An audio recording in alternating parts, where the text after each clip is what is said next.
Are you ready for our story this morning? Richard did such a good job of reading it, but have you ever stopped to kind of really figure out what was going on in this story? Or have you done like most everyone else does, which is you look at it, you read it, and you say, well, it's important because it's in the Bible, but I don't know what to do with this. If you've done that, welcome to like 90% of all the rest of us. This is not one of those easy stories. There are many things that Jesus says, and we've had a few of them over the last couple of weeks, that leave us wondering what was going on. And so here's how we're going to get at this. This often is taken as a story about money, a story where we're talking about how we use money and what we do with it and how we're supposed to be. And so what we're going to do with this story this morning is we're going to take a pretty, I don't know what kind of step this is, but we're going to take money out of the story.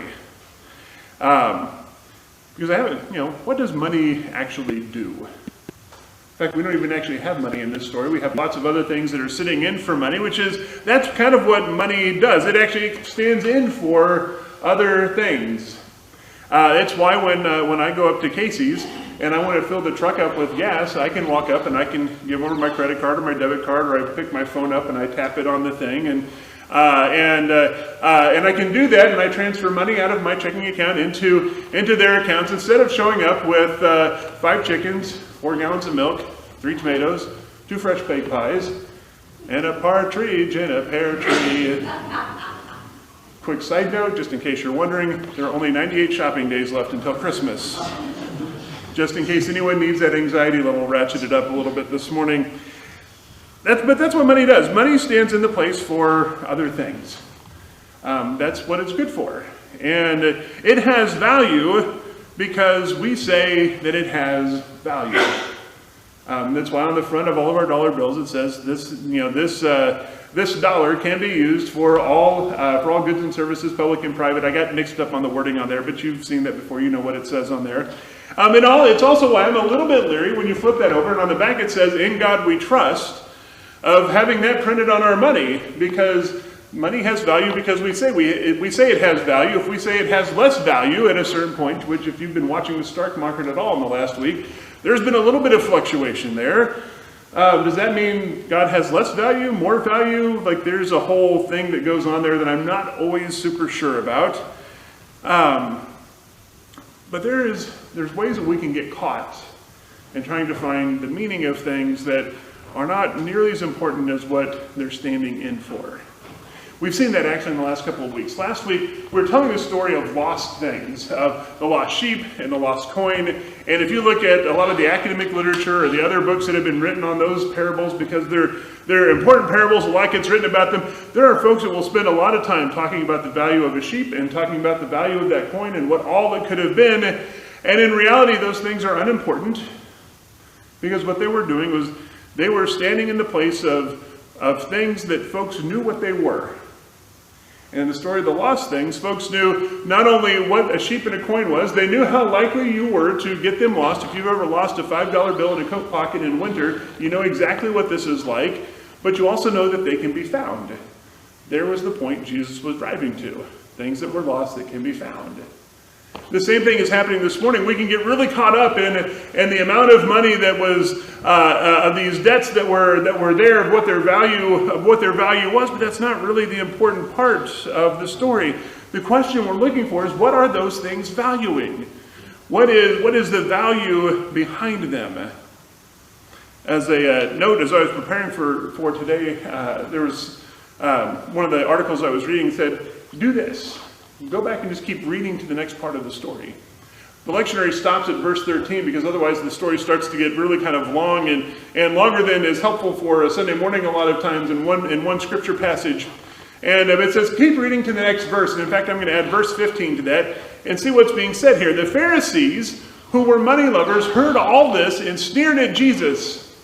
He said to them, you are the ones who justify yourselves before other people, but God knows your hearts. What is highly valued by people is deeply offensive to God. I'll add the converse of that statement also in there. What is highly valued by God is deeply offensive to some people. I think that's a pretty good other part of that statement we can make. I would argue here that the question Jesus is raising is what is the value of a Christian life? What is its purpose? What is the value in doing that? Take a look at where we've been the last few weeks. In these last few Sundays, as we've been getting into these things that Jesus has been saying, we started off with the first week in the story of Jesus going to a banquet. And in there, we had this theme that kind of went through there that said, let the host lead. Let Jesus be the one who leads us in all things.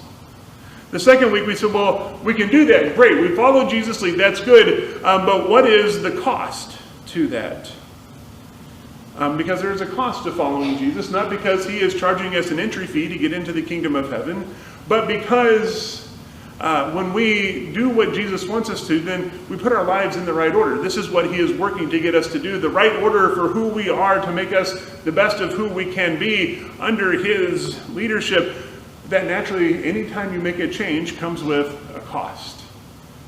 And Jesus was upfront with folks. He wasn't trying to hide anything, saying it will cost you, and this is why it's going to cost you, because you will be different. And then last week we had these couple of stories about lost things. And what was important in those stories was not the things that were lost, but it was the celebration that others were being invited to after they had been found. And in that, Jesus says, come celebrate with me. Because in finding us, we have found a place where we belong. What once was lost has now been found. And he says to us, come and celebrate what has been found, that we have been found, that we have a place that we belong. And in turn, this is the thing that we can take to others and say, come with us. Let us show you a place where you belong, that God has made for you. And then this morning, we've got this story where debts are being tossed away. Now, I don't. With this, I'm not saying that they've been forgiven, because when you say they've been forgiven, there's this implication that they also get forgotten in somewhere. And as we'll see in the story, these debts aren't really forgotten. Rather, they're tossed aside in an anxiety-induced and adrenaline-fueled panic of the manager as he is trying to figure out what he is going to do next. The story comes to us of a rich man who had a manager to handle all of his books and his affairs and his properties and his debts, and everything that he had was managing all of that stuff for him. And in verse 1, we're told that he wasn't doing a very good job of this, that he was wasteful of the rich man's estate. And so the rich man comes back to him one day and says, all right, here's what you need to know. The auditors are showing up, and they're going to take a look at the books, because you've not been doing a good job, and you don't really have a job here anymore. Now, apparently there's some time in between these things, because the manager hears this news, he begins to panic, and he goes out and he finds, he's got that list of all the folks that owed the rich man money. He takes that list out, he goes, he finds all these folks, and he says to them, what can you pay now? Give me whatever you give me now. I'm going to mark this out on there. I'm going to mark that it's paid, and that debt is going to come off of those books. And it goes to several folks doing this. Now, the part where I get hung up in this story all the time is what comes after that. The rich man thought that this was a pretty good thing, and so he makes this statement. He says in verse 8, the master commended the dishonest manager because he acted cleverly. I still can't say that word. People who belong to this world are more clever in dealing with their peers than are people who belong to the light. I've always wondered about this verse. What are we supposed to be doing in response to what Jesus is saying here? Are we supposed to be kind of arrogant and wasteful and a little bit of a jerk like the manager was? I mean, I don't think that's what we're being told, but it's hard to kind of figure out what is doing here, because Jesus, in other translations of the Bible, he's called the shrewd manager. And that's what I always hear in my head, because that's what I heard growing up so much, and I've heard for so long, is that Jesus commends the shrewd manager for his actions here. But remember, the story is not about money. It's not about all those goods that are being used as money in the story even. The point for the manager is, remember, his debts he tossed away those debts. He didn't forgive them. They came off the books. But he still had a list of whose debts that he wiped out.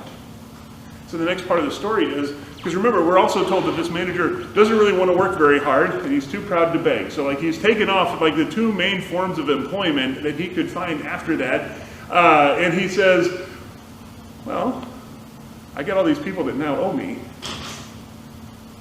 They owe me money, they owe me things. I'm going to go up and I'm going to set up a good life for me. It's almost like he's a mafia boss at this point. I've got people that owe me favors. I'm going to go in and I'm going to cash in all of those favors, and he's going to set himself up a good life.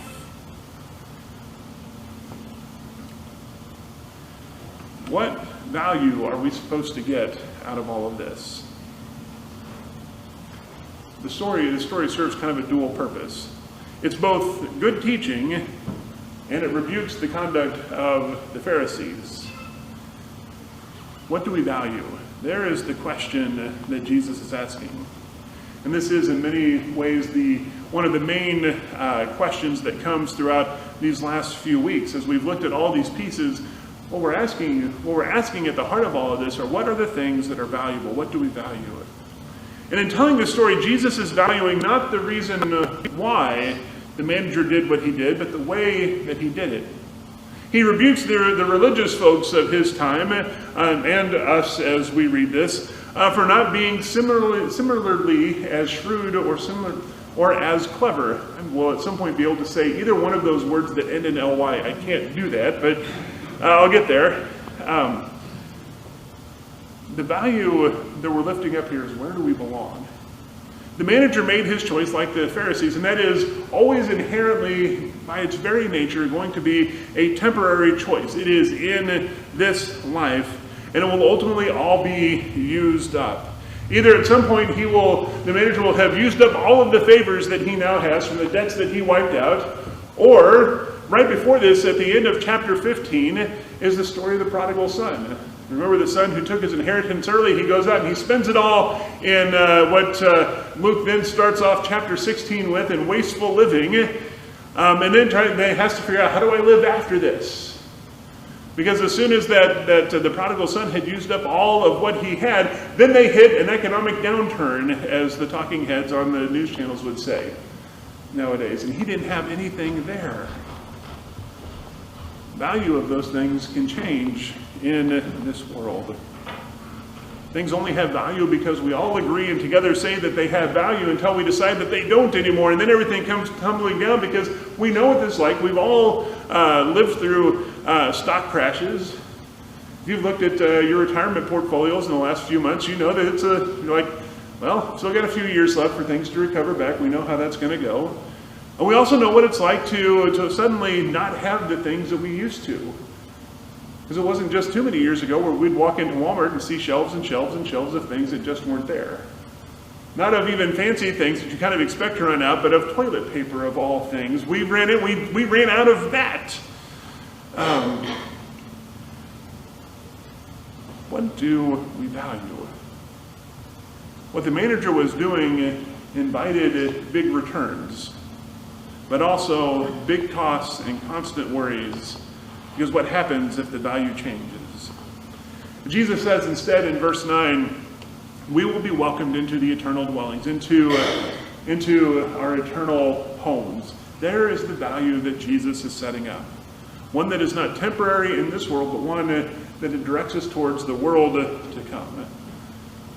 So here's the comparison where we're going in all of this. And not that the values on the worldly side of this are bad, but we have to keep them in check with the thing that is of the most value for us. On the worldly side, we'd say that the manager was shrewd or he was clever. And that works out really well. But the godly view tells us this is something we should have been doing all along, just by being faithful to God and the work that he calls us to. And probably even with better results, because the problem with being clever and shrewd at the last minute was that it was costing a whole lot for the manager to get there. The worldly view is based in a moment, in one moment.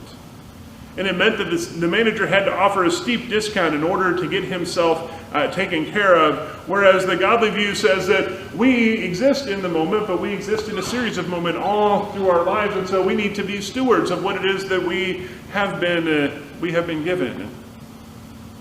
need to be better stewards of that and watching that and taking care of the things that we have in front of us. And the worldly view is opportunistic. And the worst sense of what that means in terms of hopping from one opportunity to the next, to the next, to the next, to the next. And every time that change gets made, there's a cost that comes with it. And that is a waste. Where the godly view is trusting, where it says take the opportunities, but you don't have to take all of them.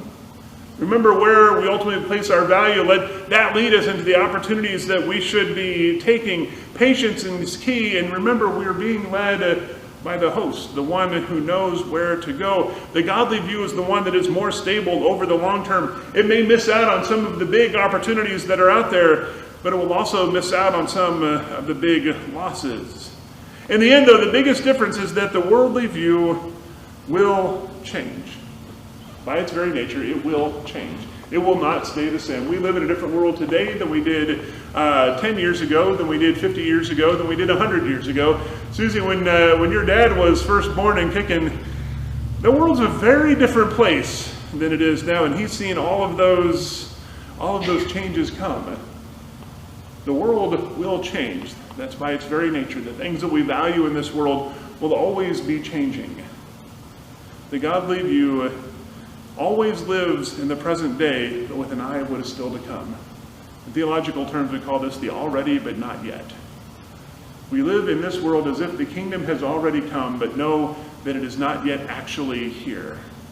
We live in the present moment according to the values that God shows us under his leadership, but always never placing our full value here, but our full value in the world that is still to come, that shows us the path we need to go. And that is our hope. Everyone has a hope in their life. It's a question of where do you place that hope? Do you place that hope in things of this world and of this moment, which then you have to worry, how much is that going to change? Or do we place our hope in the world to come and let that be the thing that guides us as we go forward? We put our hope in God, knowing that that hope is never misplaced. And it's that same kind of hope that we share with others, that they may also come to know who Christ is, to know his leadership, to have their lives ordered by him, to celebrate with him when they find a place to belong, knowing that this is where we put our value. Let us share this hope with all those that we come across, and let us do that in Christ's name. Amen.